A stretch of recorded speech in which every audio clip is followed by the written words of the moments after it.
Continuação da leitura do livro O Vento Sabe Seu Nome, de Isabel Allende. É o capítulo que fala sobre Selena. É parte 2. Selena Duran dividia um apartamento com outra assistente social na cidade de Nogales, no Arizona, a 10 minutos de Nogales, em Sonora, no México. Tratava-se de um acerto temporário que já se estendia por 2 anos. E tal como dizia Milos Dudek, seu noivo eterno, era hora de fazer planos mais duradouros. Como se casar, por exemplo, e voltar para Los Angeles, onde estava sua família e onde ele a esperava cada vez mais frustrado e impacientemente. Ela continuava encontrando pretextos para adiar as núpcias, e ele havia perdido a conta do tempo que estavam juntos. Milos era considerado muito bom partido pela família Duran, em peso. Era jovem, saudável, sem vícios conhecidos e ganhava mais que o médico dirigindo caminhões descomunais de carga pesada pelo país. Trabalho que exigia estabilidade emocional e resistência física. Oferecia à noiva vida segura e amor comprovado durante anos. Desejava filhos, um lar ameno, uma mulher contente que o esperasse em casa quando ele voltasse de suas viagens. Os caminhões eram lentos e os trajetos muito longos. Segundo as mulheres, Duran, Selena não sabia a sorte que tinha. Onde ia encontrar outro homem que ela pudesse dominar com dengos e, além disso, passasse a maior parte do tempo fora de casa? Nenhuma mulher razoável deseja um marido em tempo integral. Milos a amava desde a adolescência. Por 2 vezes estiveram prestes a se casar. Brigavam, distanciavam-se e voltavam a se encontrar. Ia recomeçar. Ele estava cansado daquilo. Sobravam oportunidades de estar com outras mulheres e de vez em quando ele as aproveitava, mas depois não se lembrava nem de seus nomes. Selena era seu único amor. Antes do projeto Magnolia, Selena havia trabalhado no serviço de saúde, onde adquirira experiência administrativa e organizacional. Em seu novo emprego, ganhava menos da metade do que recebia antes, mas encontrara seu lugar no mundo. Ao ficar sabendo da separação das famílias na fronteira, decidiu utilizar suas 3 semanas de férias acumuladas para ajudar. Soube do projeto Magnolia, que existia desde quase 30 anos, e, apesar das objeções do noivo e da família, apresentou-se como voluntária. Era uma a mais entre milhares de pessoas indignadas que ofereciam ajuda. Bastou-lhe 1 semana de trabalho com as crianças para renunciar a seu emprego. Não voltou a Los Angeles e, em pouco tempo, passou a fazer parte da equipe Magnolia. Desde então, trabalhava de dia e assistia às aulas virtuais de leis e psicologia à noite. Sonhava em voltar à universidade depois de superada a crise da fronteira. Isso aumentaria sua dívida estudantil, mas valia a pena. Frank avisou Selena de que chegaria em 25 de dezembro para vê-la e conhecer a menina que lhe havia sido destinada. Quando subiu no avião, ainda não tinha se recuperado da orgia culinária. A mãe começava a cozinhar com a semana de antecedência. Manicote, langostinhas, lagosta, enguia frita, salada de polvo, bife Wellington, sua famosa torta de arroz com espinafre e, de sobremesa, canole, um torrão de amêndoas em uma obscena variedade de biscoitos feitos em casa. A ceia de Natal começava por volta das 4 da tarde e se prolongava até a hora em que iam em fila à missa do galo. Tratava-se de uma tradição respeitada por todos, ainda que metade da família fosse agnóstica. Caso alguém ficasse com fome, sempre havia nhoque com molho de tomate, e se sobrasse alguma coisa, sua mãe se ofendia. Frank era o único magro naquela tribo de bons vivants. Às vezes, os olhos da mãe se enchiam de lágrimas quando ela pensava em seu pobre garoto, sozinho e faminto em São Francisco, aquela cidade depravada de ateus, vagabundos, drogados e homossexuais. A cada 15 dias enviava-lhe almôndegas congeladas pelo correio expresso. No voo para Arizona, com conexão em Denver, Frank dispôs de 7 horas para estudar o caso Alperstein, magnata próximo ao presidente, acusado de tráfico de menores, malversação de verbas públicas e lavagem de dinheiro. Frank aparecera no noticiário de televisão atrás do sujeito e sua mãe quase teve uma síncope. Ele quis lhe explicar por telefone que todo mundo tem direito à defesa e que seu cliente era inocente até que provasse o contrário, mas ela o interrompeu, gritando: Mi hai spezzato cuore, c'è peccato, un mio figlio, c'è defiende un pedófilo. E bateu o telefone na sua cara.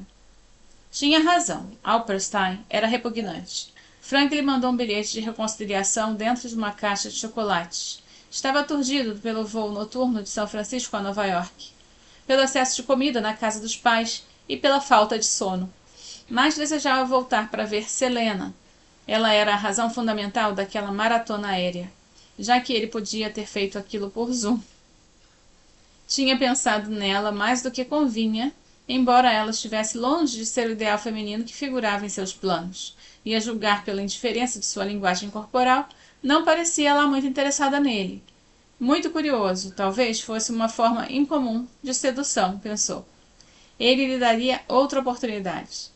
No aeroporto de Tucson, alugou um automóvel e pouco depois estava na cidade de Nogales, plantada numa paisagem desértica de colinas e montanhas e separada de uma gêmea do México pela longa cobra escura do muro fronteiriço. Esperava encontrar calor, mas a temperatura naquela época era mais agradável que o frio de dezembro em Nova York. O escritório do Projeto Magnolia estava fechado àquela hora, e Selena o esperava em seu apartamento, o que lhe pareceu ótimo sinal. Sentia-se exausto, mas se ela lhe emprestasse o banheiro, poderia tomar banho, fazer a barba e convidá-la para jantar. Eram 3 horas a menos que Nova York. O prédio era um bloco de concreto igual a vários outros daquela rua, sem o alívio de uma única árvore.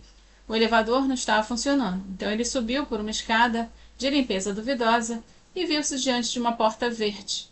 Quem abriu foi uma mulher que se apresentou como a companheira de apartamento de Selena. Ofereceu-lhe um copo d'água e retirou o gato do sofá para que ele se sentasse. Frank era alérgico a gatos. O apartamento consistia em uma copa separada de pequena cozinha por uma bancada, com um corredor e 2 portas que Frank imaginou seriam os quartos, e um banheiro no fundo. Cada parede estava pintada de uma cor diferente: azul celeste, terracota, canela, musgo, pedra e outras cores do deserto, supôs. O efeito era oprimente, e o sofá com forro xadrez de segunda ou terceira mão em nada melhorava a decoração. Frank pensou com saudade em seu próprio apartamento, branco, despojado, arrumado, simples e masculino. A mulher lhe disse que Selena voltaria logo e despediu-se, porque tinha um encontro meia hora depois. Quando Selena chegou, Frank estava escaranteado no sofá, roncando suavemente com um gato em cima. Ela pôs o travesseiro debaixo de sua cabeça, cobriu-o com uma manta, porque à noite e a temperatura caía muito, e foi para o seu quarto com o gato. A luz inclemente das 6 da manhã e o cheiro de café despertaram Frank, que por um momento não sabia onde estava. Tinha a boca seca, a sombra de uma barba de 2 dias e a sensação de estar com mau cheiro e pegajoso de suor. Selena Duran, vestida de jeans e com aquele cabelo molhado, pôs à sua frente uma caneca de café. Ânimo, rapaz, temos muito para fazer e aqui começamos cedo. Estou precisando de uma ducha. Na mala tem uma camisa limpa. Ela lhe indicou o banheiro, deu de comer ao gato e começou a fritar toucinho e a picar verduras para uma tortilha. O de jejum era sua única refeição caseira, pois ela passava o resto do dia à base de sanduíches e refrigerantes. Meia hora depois, Frank Anguilleri emergiu do banheiro renovado. Era meticuloso na higiene, gostava das duchas longas e muito quentes. Viajava com meia dúzia de artigos de cuidados pessoais em frascos pequenos. Jamais usava os do hotel. A fragrância da solução de barbear da colônia tinha um toque delicado de almíscar, e ele havia lido que era afrodisíaco. Naquelas alturas a tortilha já tinha esfriado, e Selena estava falando ao celular em espanhol. Frank imaginou que era a ligação diária para a família, que ela havia mencionado. Depois de se despedir, Selena trouxe uma pasta e despejou o conteúdo na mesa. Sua cliente é Anita Dias, de 7 anos, explicou. Foi separada de Marisol Dias, sua mãe, no fim de outubro. Está há 8 semanas no refúgio, A mãe foi levada ao centro de detenção do Texas. Na realidade, há uma prisão particular conhecida por maus tratos e abusos. Uma enorme instalação rodeada de arame farpado, num lugar isolado. Depois de pouco tempo, foi transferida de novo, aparentemente por um problema de saúde, porque chegou aqui debilitada por causa de um tiro que levou em seu país e pela dura viagem. Mas isso não é certeza. Supõe-se que depois foi deportada. Para onde? Não sabemos. A família é salvadorenha, mas não há provas de que Marisol tenha sido enviada para seu país. Em geral, deixam as pessoas do outro lado da fronteira, no México. Não conseguimos localizar Marisol. Como ela chegou aqui com a filha? Perguntou ele. Em meados de outubro, apareceram pedindo asilo num posto da fronteira, e aqui mesmo, em Nogales, foram rejeitadas. Não puderam cruzar. Está em vigor uma ordem presidencial que não permite deixar ninguém passar. 10 dias depois, Marisol cruzou ilegalmente e apareceu nos Estados Unidos, no deserto, onde foi detida com a menina. No bloqueio da guarda de fronteira, ela explicou ao policial que temia por ela e pela filha, pois estavam fugindo de um homem que a perseguia. Sabia que ele era assassino. Havia tentado matá-la. Mostrou-lhe a cicatriz recente de um tiro no peito, que quase lhe custou sua vida. Isso está no relatório. O que não está no relatório é a resposta do policial. Eu não acredito em você. Todos dizem a mesma coisa. Eu não sou pago para deixar você entrar nos Estados Unidos. Bem, o país tem obrigação legal de dar proteção a quem pede asilo, disse Frank. Em teoria, mas na prática são tratados como criminosos. Ninguém os quer. A política de tolerância zero foi implementada para dissuadi-los, separando as crianças dos pais. E a filha de Marisol? Bem, como ele disse, está no albergue de menores. Consegui que ela pudesse falar por telefone com a mãe 2 vezes. Depois perdemos o rastro de Marisol. Como pode uma coisa dessas? Desordem, má vontade, negligência, impunidade. Ninguém vai pagar por nada disso. As ordens vêm da Casa Branca, disse Helena. Já está marcada a audiência da menina? Ainda não. Essa é a sua missão, Frank. Você precisa evitar que o juiz a deporte e conseguir que nos dê tempo para encontrar a mãe, ou algum familiar nos Estados Unidos que possa tomar conta dela. Anita foi pressionada a pedir transferência voluntária, embora, segundo a mãe, corra risco de vida em seu país. Ela tem 7 anos, exclamou Frank. Isso acontece o tempo todo. Caiu nas minhas mãos um caso absurdo. O juiz perguntou ao meu cliente se optava por deportação voluntária para voltar ao seu país. O que é que o menino ia responder? Tinha 1 ano e ainda não falava?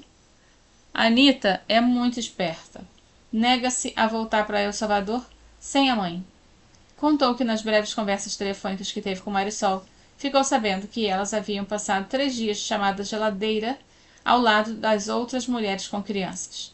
Algumas menores de 2 anos tiritando no frio glacial, amontoados em chão de concreto, sem mais agasalho que uma manta térmica. A ideia era que os detidos ficassem naquelas celas só algumas horas antes de serem interrogados e transferidos. Mas muitas vezes passavam ali 3 ou 4 dias. O menino de 5 anos estava sozinho, porque, ao ser apreendido com o pai, os 2 foram separados. Chamava constantemente pelo pai, enquanto as mulheres tentavam, em vão, consolá-lo. As condições eram péssimas, comida escassa, falta de requisitos sanitários básicos, luzes acesas a noite inteira, agressividade verbal. Anita se queixava de sede, e uma guarda disse que se quisesse água, devia voltar a seu país. Quando viu o menino chamando o pai, Marisol imaginou que podia acontecer o mesmo com a filha e resolveu prepará-la. Disse que provavelmente iam ficar separados por uns dias, que ela não se assustasse, ficaria bem cuidada e logo estariam juntas de novo. Pediu que tivessem paciência e fossem valentes. Aquela era uma prova. Depois iam ter uma vida boa nos Estados Unidos.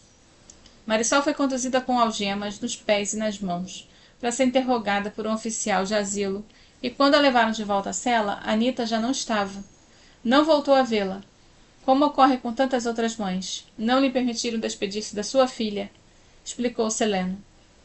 O pessoal não tem treinamento para essa crise e está sobrecarregado. Alguns pedem transferência porque não têm estômago para cumprir as ordens. Frank Anguilleri afundou a cabeça entre as mãos. Nos anos de prática como advogado, tinha visto de tudo, mas nada como a crueldade institucionalizada que Selena relatava. Ai, Selena, estou acostumada a representar corporações e clientes como Opperstein, que pagam para burlar a justiça. Eu não sei se você é capaz de fazer o necessário para proteger a Anita. O essencial é que você está disponível e o juiz não te apanhar em algum detalhe técnico, porque ele pode te agarrar, e isso para indeferir o caso. Eu não sei nada da legislação de imigração. Bem, vai precisar estudar um pouco, Frank. Eu vou ajudar. O albergue onde Selena levou Frank era um dos melhores, entre os muitos espalhados por diversos pontos do país. Normalmente tinham entre 100 e 400 crianças, mas naquele só havia 92. As crianças recebiam um número, porque com frequência o pessoal não sabia pronunciar o nome ou não lembrava dele, mas, para ela, era uma questão de honra chamar cada um por seu nome. Já perderam tanto, é terrível também perder a própria identidade, comentou. Um repórter descreveu um desses centros, uma cena caótica de sujeira e doença.